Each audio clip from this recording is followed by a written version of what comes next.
And like you mentioned that the young minds, like these small business owners have the mindset of like ability to face failures. Now, very straight question to you. What you see from the other side, like, or you are in this business game like from a long time. What you see are the some of many common mistakes we made like as an entrepreneur in very early stages, and how you suggest like no, these I like I already know, I already see so many people making mistakes, don't do this, like what you say, see those mistakes and how you suggest that we can prevent from them. And the biggest one is what I said, right? I mean, is having the right people on your team, right? I mean, right people, right partners, those are extremely critical. The first one obviously is that validation part, right? I mean, so let me step back a bit.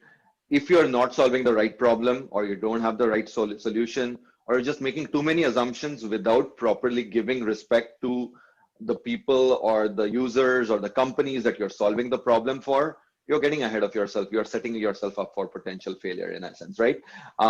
Which is okay, right? I use the word failure, but that's okay because you learn from it as long as you have an open mind, right? So, the first aspect is that in essence, right? Where just validate the problem properly. Make sure that you are always listening. Your ears on the ground, right? So that's an important aspect. The second part is making sure that like embrace that fail fast attitude, right? I mean, we as humans, we have the quest for perfection, right? Mhm. Yeah. Perfection is not a gift that humans have. None of the humans, right? We sometimes, our ego makes us feel that we are perfect, or we can be perfect, or we are perfect in certain ways or certain aspects. Perfection doesn't exist, right? That's not a term for humans in essence, and for reasons. We are very complex creatures. There's no such thing as perfection in essence. That word is not the right word to have in a dictionary, or not even the right word to have to be something to yearn for in essence, right? To want to have as a goal in essence, right? So that fear of failure comes from drifting the path of perfection, which is unachievable. So you're setting yourself up for your own perceived failure, because I've said, oh, my bar is perfection, which is 100%, and 100% is not possible. Hence, I'll always fail. And if I fail in my own eyes, I'll always think of that as a failure, and I'll consider that, oh, should it's fail, right? So that's important, that you're embracing whatever and actually setting yourself up that, you know what, it's okay for me to fail, but I'd rather fail fast. And Yeah. the fail fast attitude, it's easy to misinterpret it as, oh, you want to make mistakes, or we want to really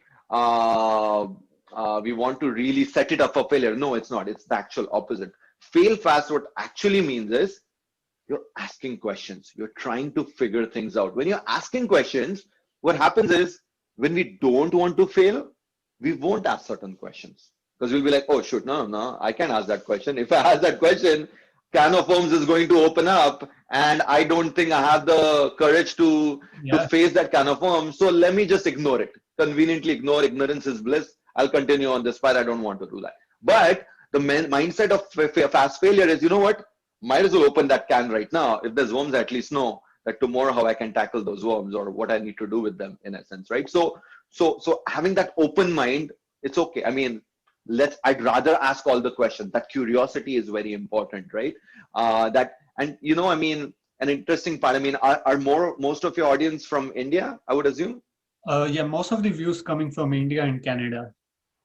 Yeah. So see, from from Indian perspective, right? See, and a lot of other cultures have a similar challenge as well, right? But one Indian perspective is, in our schools, right? We are told, don't question authority, Mm. right? We Yeah. are told, don't question your teacher, don't ask stupid questions, don't ask questions, right? Don't ask questions to your parents.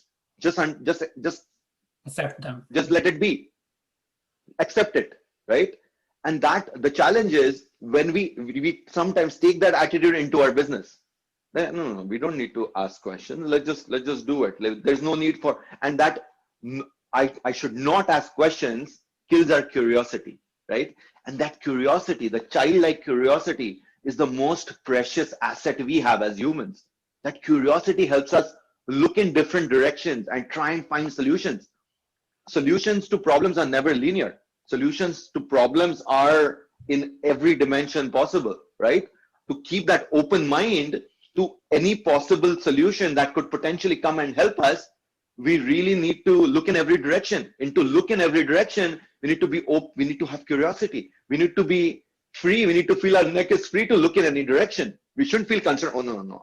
I'm told I can't look on the right. I can always look on the left. I shouldn't be looking on the right because right is bad. I've been told, oh, this right is bad. It's not a good thing at all, right? But no, I mean, you're free to look in any direction, man. I mean, no one's stopping you. I mean, you have full freedom, right? In India, you had freedom. In Canada, you have freedom. So you have full freedom. Those are all mental barriers, right? And it's important to break those barriers, to be curious, to have that childlike curiosity in essence, right? So, and when you have that curiosity, you'll ask those questions. You'll ask those questions even knowing they may not give you what you want. They may not, they may completely be opposite of what you thought, right? And it's okay, because it's important to challenge yourself. It's important to challenge the perceptions. It's important to challenge the original mindset that you started with. It's important to challenge your comfort zone and constantly get out of your comfort zone. If you really, I mean, if your goal is to be an entrepreneur and a successful entrepreneur or successful in any field, you have to get out of your comfort zone. And what does that mean? Getting out of the comfort zone means having an open mind, means not being fearful of what you could discover if you pick up the wrong stone. No, pick up as many stones as possible. Whatever, face your fears. Whatever comes up, be open to it. And then we'll figure out. Then you'll figure out. You'll find a solution. You are smart enough that you can figure out what you need to do in order to do that. And if you didn't, at some point, that stone is still going to be on your path. After you have established an empire, you still have those stones there. But whatever stones you had figured out earlier in your career or in your business, if you had lifted them up, those stones are not going to come back again. If you don't, whatever you didn't pick, those stones will come in your path. And you will have to pick them up. You won't have a choice but to pick them up at that point. And at that time, time will not be on your side. Yeah. At that time, situation may not be on your side. At this time is on your side. Maybe because you're young, because you have time to figure out, okay, you opened the rock. Now you've picked it up. Do you want to see what's under? Do you want to really deal with what's out there? It's up to you. Now you can decide when is the right time for me to deal with it. Even like, that's ugly stuff there. I know what's there right now. Do I really want to handle it? Now I know, but I have that awareness. Now I can learn whether if I pick the stone up, how I deal with it, or I embrace it and accept it, or I let it, whatever that is in essence, right?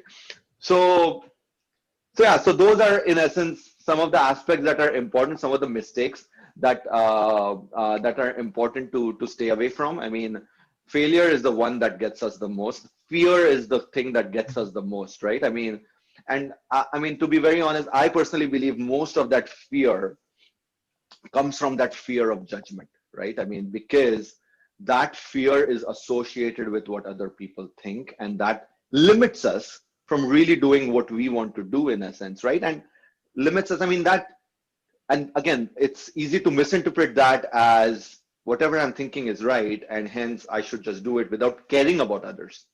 It's a totally different thing to not care about others and just doing whatever I want to do, versus not being afraid, not having the fear of other people's judgment, still being compassionate and empathetic about their views. Mm-hmm. And not that doesn't mean I don't have to go to war with them. Yeah. Yeah, it's just that what they say doesn't have to impact me. I'm in control of my own mind, of my own thought process, of my own mindset. That should not interfere with my mindset. Their inputs or their whatever opinions they have, they're only going to help me develop a different perspective.